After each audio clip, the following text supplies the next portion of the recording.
네, 오늘 본문은 제자들을 비롯한 여러 무리의 사람들에게 예수님이 하신 말씀으로 이루어져 있습니다. 흔히 산상수훈, 팔복에 관한 말씀이라고도 부르죠.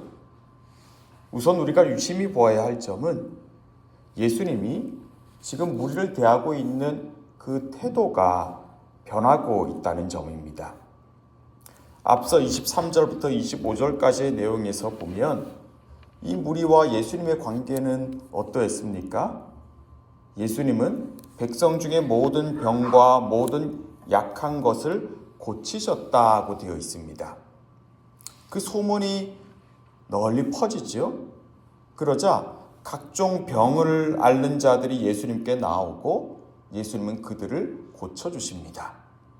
그리고 갈릴리, 데가볼리, 예루살렘, 유대, 요단강 건너편에서 수많은 무리들이 예수님을 따르죠.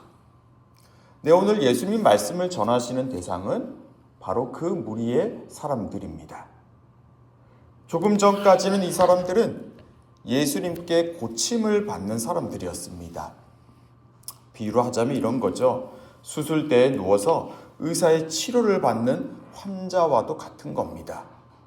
그냥 수술대에 누워있기만 하면 됩니다. 아무것도 할 게 없죠.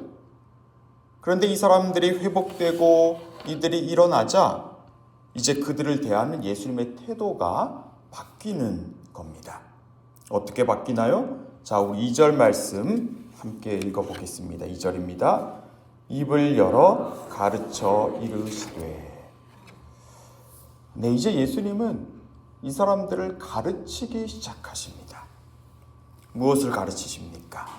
천국, 하나님 나라를 알려주십니다. 마태복음에서는 하나님 나라를 가리켜 천국으로 표현되어 있다고 했죠.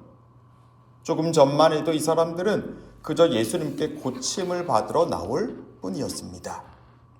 그런데 예수님은 그들을 고치시는 걸로 그 관계를 끝맺지 않으십니다. 이제는 이들을 천국을 소유한 자로, 하나님 나라에 들어갈 자로 세워가고자 하십니다. 저와 여러분도 그렇습니다. 아마 여기 저를 비롯한 우리 모두는 기이하다 말할 수밖에 없는 하나님의 은혜를 다 경험했을 것입니다. 그게 육적인 치유였든 아니면 심적인 영적인 회복이었든 무엇이건 하나님께서 바로 잡아주시는 그런 은혜들을 다 경험했을 겁니다. 근데 그것이 우리가 하나님과 인격적인 관계를 맺는 첫 출발이었습니다. 그런데 하나님은 그것으로 그치지 않죠. 하나님은 그런 우리들에게 무언가를 가르치기를 시작하십니다. 그런 우리에게 하나님의 나라를, 하나님의 통치하심이 무엇인지를 알려주시고 보여주십니다. 우린 지금 그걸 배우고 터득하고 누리고 있는 중이죠.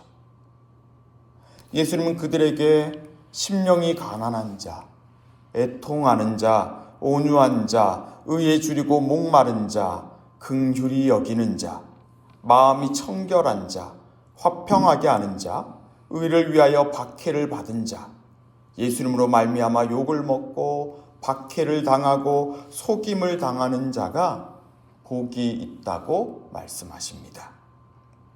여러분, 왜 이와 같이 말씀하시는 걸까요? 이런 일을 만나게 된다는 겁니다. 예수님을 의지하고 예수님을 따르는 사람들은 반드시 이런 일들을 당한다는 거죠. 그런데 이런 사람들이 복이 있다고 하십니까? 복이 있다고 하십니다. 그 이유가 무엇입니까? 천국이 그들의 것이미요 라는 말로 대신할 수 있습니다. 하나님의 나라가 그들의 것, 하나님의 통치를 그들이 누릴 수 있다는 겁니다. 여러분, 사실 예수님이 말씀하신 이 복이 있는 일들은 우리에게 당장은 고통스러운 일로 다가옵니다.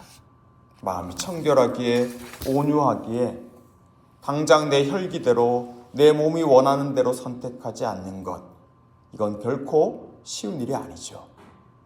저 사람이 나를 무시한다 느끼는데 그 사람을 도리어 긍휼히 여긴다는 것, 이건 우리에게 고통으로 다가옵니다. 똑같이 대하고 싶은 마음, 그 사람을 원망하는 마음이 사람이라면 왜 안 생기겠습니까? 그런데도 긍휼히 여긴다는 그건 어떻게 가능합니까? 나를 긍휼히 여기신 예수님을 생각하고 예수님을 의지할 때만 가능하죠. 내 예수님을 가까이 하고 예수님을 의지한다는 것, 이게 바로 천국이 그들에게 임한다는 걸 말합니다. 예수님이 하나님 나라를 가져오시기 때문입니다. 예수 안에서 우리는 하나님의 통치하심을 받아들이고 있는 것이죠. 지난주를 성경에 고난을 받으라는 내용이 자주 기록된 걸 보았는데요. 여러분, 고난이 뭐라고 했습니까? 압착해서 짜낸다는 말에서 나왔다고 했죠. 쥐어 짜면 거기서 뭔가가 나오지 않습니까? 애통할 때, 심령이 가난할 때, 온유할 때 우린 거기서 보지 못한 걸 봅니다. 하나님의 통치, 하나님 나라, 천국입니다. 하나님의 손길입니다. 거기서 우리는 하나님을 만나는 거죠. 예수님은 나는 마음이 온유하고 겸손하니 나의 멍에를 메고 내게 배우라고 하셨습니다. 뭘 메라고요? 나의 멍에를 메고. 그리하면 너희 마음이 쉼을 얻는다고 하셨죠. 여러분, 멍에 아실 겁니다. 가축 2마리가 한 개의 멍에를 같이 매게 하죠.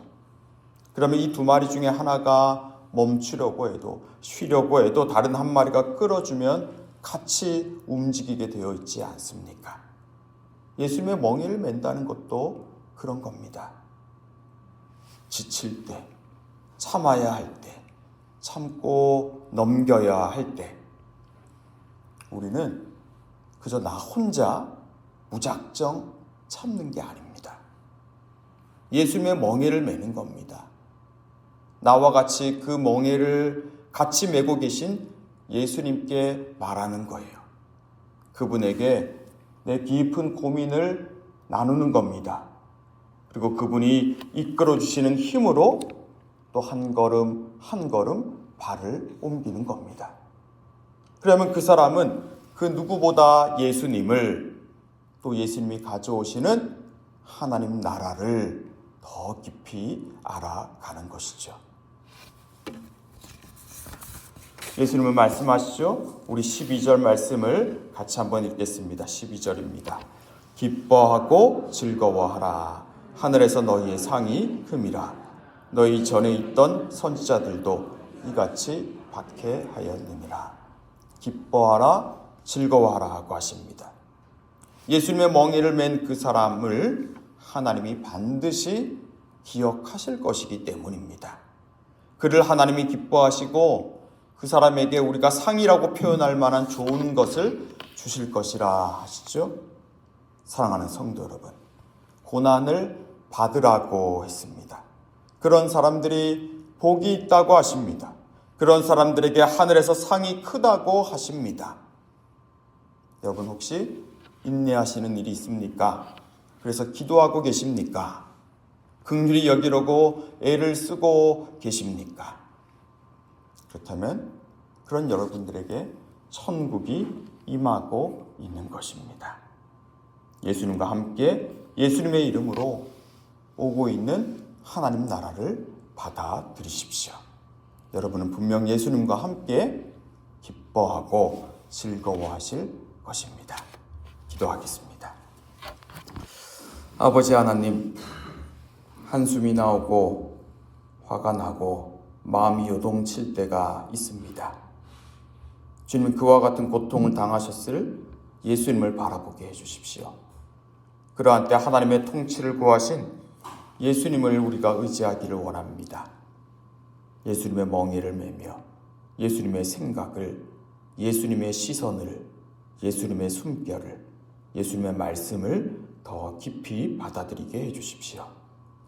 우리 인생에서 벌어지는 여러 일들 속에서 이제 우리가 주님의 말씀에 참여하는 자가 되기를 원하시는 하나님, 우리의 믿음을 더 자라게 해주시고 모든 상황 속에서 예수님을 통해 우리의 삶을 다스리시는 하나님 나라를 받아들이게 해주십시오. 가족의 건강 문제를 놓고 기도하는 지체들이 있습니다. 주님의 선하신 손길로 주장하여 주시고 우리의 생각보다 크고 선하신 주님의 인도하심을 신뢰할 수 있는 믿음을 더하여 주십시오. 예수님 이름으로 기도합니다. 아멘.